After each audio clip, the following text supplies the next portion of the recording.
मैत्रिणींनो, आज बनवूया आपलं भाजलेल्या वांग्याची तीळ मसाला लावली आगळी वेगळी भाजी। ही आता या सीझनमध्ये ही वांगी भरपूर येतात, तर आपण ही बनवूया। याला तेल लावून विस्तवर असं भाजून घ्यावे।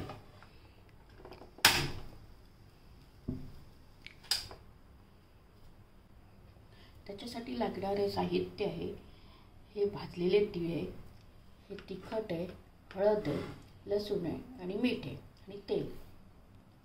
ही भाजली आहे वांगी, याची आपण थंड झाल्यावर सालं काढून टाकायची। अशी पटकन सालं निघतात। त्याच्यासाठी आपण हे तीळ, लाल मिरचीची पावडर आणि हळद आणि लसूण आणि चवीपुरता मीठ हे सगळं वाटून घ्यायचं।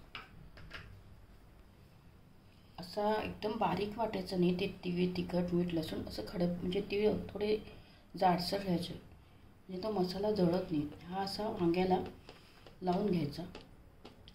मग वांग्याला मसाला जरा जास्त लावला तर चव चांगली येते। आणि हे भाजलेले वांगे होते, त्याला तिळाचा मसाला असा लावून दोन्हीकडे लावून तव्यावर टाकायचं।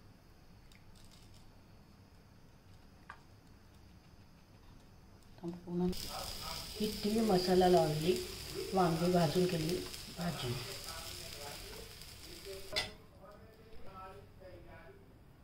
ही वांगे भाजून केलेली तीळ मसाला लावली आगळी वेगळी भाजी करून बघा।